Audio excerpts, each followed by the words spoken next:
Hey, what's up everyone and welcome to this PvZ guide. Today we're going to be playing double Stargate Mass Phoenix, and by Mass Phoenix I generally mean 8 to 10 maximum, not literally 100, but this is a very fun build to play actually. It's super fun to play.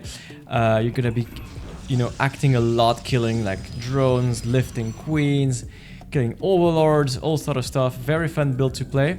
Of course, you've got non-stop scouting because you're always on the other side of the map, and I think it's nice for a change every now and then. We always see people open up with oracles all the time. I think it's fine for a change every now and then, just for the sake of having some fun.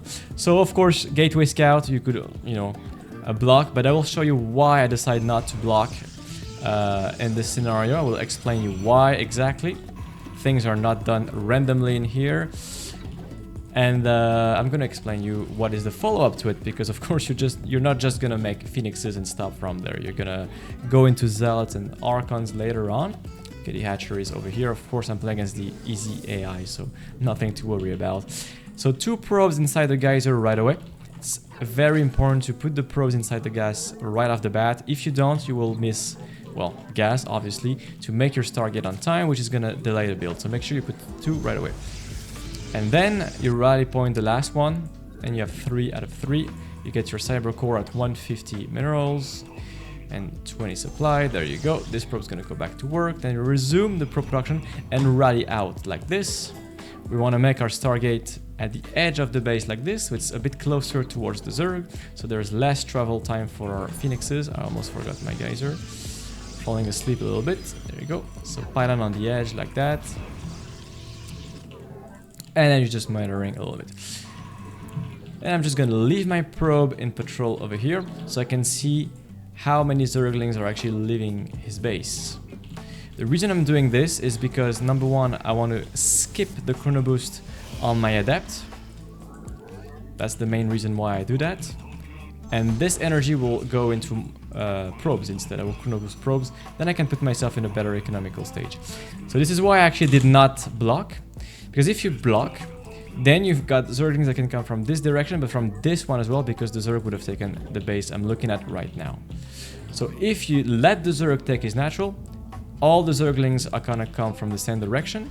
So you can play a bit greedier, because you know what's coming from this base, and just keep the chrono boost on the adept, and thus have 1 more chrono boost on the economy like I'm doing right now. A little trick you can do. So the next thing I want to do is make sure I find the overlords and get rid of them. So I'm going to chrono boost my first phoenix, like that. And usually there's a overlord over here on this cliff. This one is very obvious, but I want to make sure I kill this one first, because I don't want to miss it. And because I'm doing a sneaky strategy, right? I don't want to get my Stargate scouted, so I'm just gonna go all the way around quite deep to make sure I find the overlord. Make 1 more pylon so you can get supply blocked. Then oracle a 2nd unit, and close the wall. Alright, you want the wall to be closed by... Where's this motherfucker going? You want the wall to be closed by 3:30, which is roughly when Zergling speed finishes.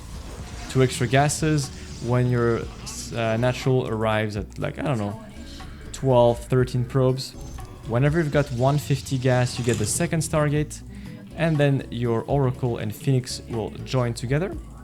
And then make sure you rally out, because you do not want to rally your extra Phoenixes with your existing Stargate units. You want to hide them and then go at this moment. So you're gonna try to do some pressure. You can lift the Queen like this and then use your Oracle to snipe drones. If there's a Spore Crawler, then don't bother, right? You can kill a couple drones.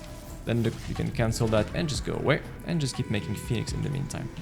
Then you will grab a probe, take that 3rd base, use your adept to protect, leave your adepts like this in between the murals so it's safe, and just chrono boost your Stargates non-stop. Oh, there you go. Nexus 430 is perfectly reasonable. And then your Oracle is just gonna stay on top of your 3rd to protect it. Right, just leave it like that. So if you need energy, just go towards your natural and you can just recharge your dude. Right. Keep making phoenixes. There you go. Slightly supply low, just waiting for this pylon to finish. There you go. I'm gonna get 1 more here, so I got some more space also to make my buildings later. Now you can take a moment to scout, just to see what's going on. You can check for a lair, you can check for a hydroden, you can check for a spire. If your opponent's going for a spire, you could gamble and just never reveal your phoenixes, but if he's smart, he's gonna oversee your scouts. So this should not be super viable. Alright. Okay, I've got 6 phoenixes, I'm gonna wait for 8, and then I'm gonna go for it, but I'm already transitioning into Twilight and Forge. Then you can get a robo in the natural also for Warp Prism, Immortals, and so on. Okay, my phoenixes are done. I've got 8 of them. Time to cross the map and deal as much damage as possible. You've just invested into 2 stargates and 8 phoenixes, so you have to kill a lot of shit. You can make a battery over here. You don't really have many ground units. Feel free to warp in zealots if you're being harassed by zerglings. This is actually pretty important to do. Now take a little bit of time to actually kill as much stuff as you can. Your attention should be on your phoenixes. You can right-click a gas, and then all you have to do is click the drones as they show up like this, and your phoenixes will not stupidly go in the wrong direction. Take a moment to macro, charge, +1, get your gateways. Try to pack your gateways like this, to organize them properly so it's not a mess. Chrono boost. If you have a hotkey for your robo, you can tune observer.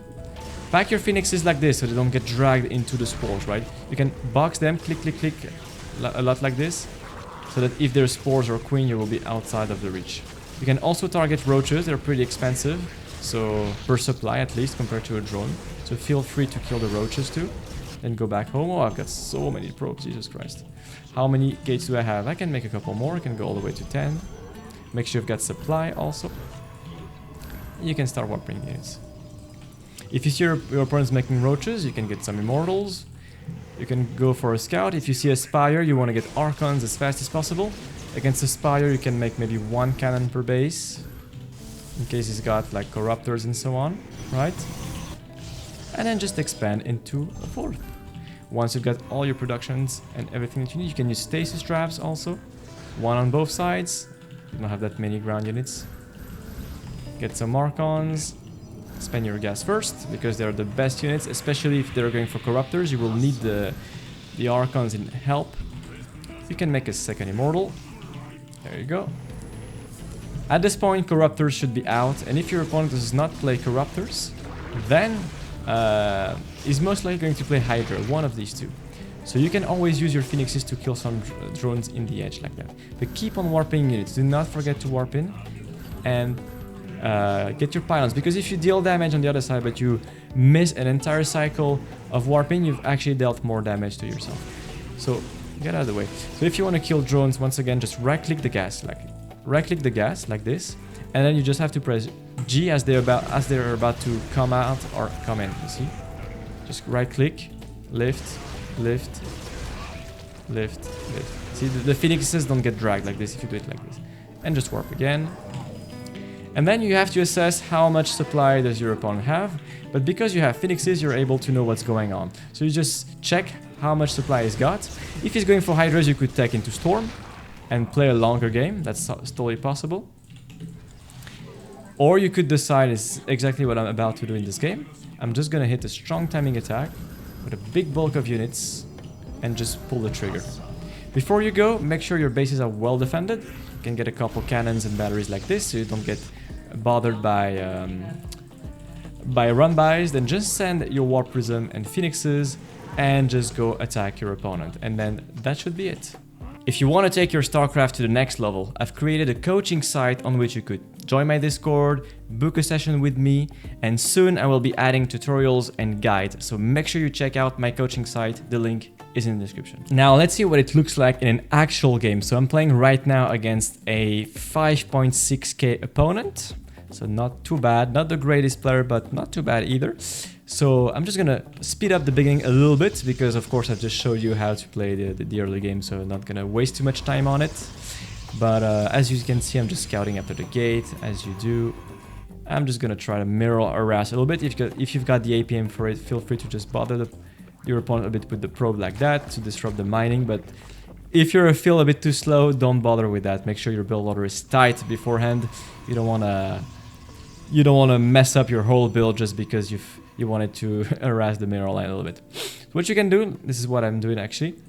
You grab one mineral patch on your probe so that when you look at your minimap, for example, imagine right now I'm just getting my Stargate. I'm actually not looking in front of myself. I'm looking at the minimap, you know, and then I can see the little red dots. I know it's Zergling. I don't even need to click. All I have to do is just press my probe hotkey and press C. C is the hotkey to return cargo. That's the actual name, right? So instead of having to put an extra click, all I have to do is press C and the probe will automatically come back home, right? So you can also use your adept, like I'm doing right now, to search for overlords. My probe gave me the information that no Zergling was coming my way. This is why the probe scout is very important. I made sure I knew about this third base, and I also knew that my opponent was not making extra Zerglings to cross the map. So I'm free with my adept to explore like I just did over here to see if an overlord was hiding over there, so I don't waste time with my Phoenix. So I didn't find any Phoenix, so I'm going straight for this one, which I saw, right? I barely saw the overlord, which is why it's very important to look at the minimap as much as possible. Then you go into the Oracle, of course, finish the wall. We're gonna get 2 extra gases. See, I have 12 probes. This is pretty much when you want to get the extra gases. If you make them too early, you will have too much gas and not enough minerals. If you make them too late, you will have too much minerals, not enough gas. So 12 probes is about when you should make the gases. It's the perfect balance. Second Stargate as fast as possible whenever you have 150. So let's see if I can accomplish something. I will just lift the queen, kill some drones. There's no spores just yet, so I could have killed this fourth. So here I'm a bit annoyed, which is why most of the time I would recommend to leave the Oracle at home to help take a third base, because right now my opponent made an absurd amount of Zerglings. This guy's on 33 drones, you know, it's really commented on Zerglings.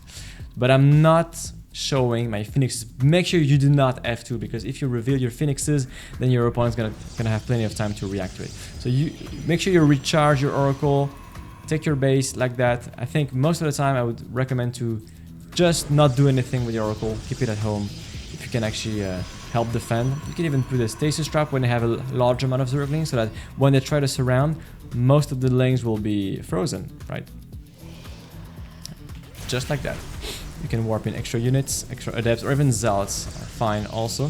They don't cost gas and they actually tank a little more than adepts, but of course they're not ranged, so do whatever you like. It's not like it matters very much. I like to also research +1 air, but I do it once my Phoenixes are done. You're gonna tell me, why don't you research +1 so that it's done when the Phoenixes show up, right? The thing is, if you do, Zerglings will just scout and they will see the Cybercore spinning, and then it's pretty obvious what you're doing. I mean, it's not obvious per se, but at least they know you're researching +1 air and you don't really want to give it away. So I'd recommend you research it later, or then you use your adepts to make sure they never get to scout it. But you know, then I'm gonna put myself in my view, try to lift the queens in priority. Queens should always be your main priority. And you see, I'm just boxing my Phoenixes away from the spores as much as I can. And try not to lose any Phoenix. Phoenixes are very tanky, so you can really kill a lot of stuff with them without losing any. Make sure you macro up at home, right? Use your APM to get a Forge, a Twilight Council, keep on chrono boosting your Nexus and so on. Let's put ourselves in my view. So here I'm taking care of this. See, I just turned out, see, I'm not looking at the screen. I rapidly switch over here. I saw the amount of Zerglings there were and how much I have myself. I have 2 Adepts and 1 Oracle and a Shield Battery. I just pressed one button. I clicked the Pulsar Beam, and then I'm not looking at my Oracle anymore. I know the Oracle is going to kill everything and the battery will save my probe. So then I can put my attention on my Phoenixes, right? Why am I making a battery? I'm making a battery because I saw, where is it? The Binding Nest. I saw a Binding Nest, so perhaps it's gonna make more Zerglings and try to bust my natural, so a battery is gonna make my Adept tank way more, right? So this is how you actually deal with that. You don't need to spend an hour looking at things and be overwhelmed. Just get a battery here, turn on your Oracle, that's it. You've held. Nothing more to do. Then use the rest of your attention to get as much damage as you can, because that's the thing. Sometimes people will just use their Phoenixes, focus on defending at home, and then they dealt 0 damage with their Phoenix. So try to strike back. Look at the resources lost. It's lost almost 3k at this point. Now just take a moment to macro, sorry. and I'm just getting as much value as possible. You know, every time my opponent makes a mistake, a queen goes out of safety, like this one. Just lift that bitch, and yeah, give them a little trip in the air. Queens are very valuable targets because, of course, queens are pretty expensive per supply. 150, yeah, and 175 now? No, 150, whatever. And of course, they have less injects, so it's gonna delay their macro furthermore. And you know, I've killed like 4k worth of resources. My opponent saw that I'm fully saturated. He didn't even bother to keep on playing, just left the game, which was pretty much over. What I would have done next, I would have done a 10-gate Zealot Archon timing attack, and I would have made a War Prism first and try to finish the game. If your opponent goes for Hydras, maybe they're able to defend, but if he goes for Corruptors like this, he's never gonna have enough ground units when he's taking so much damage, especially if they go Baneling like this. Pretty weak against the Zealot Archon in general. So this is it. I hope you enjoyed that build. Tell me if you liked it, and I'll see you in the next video. Bye bye.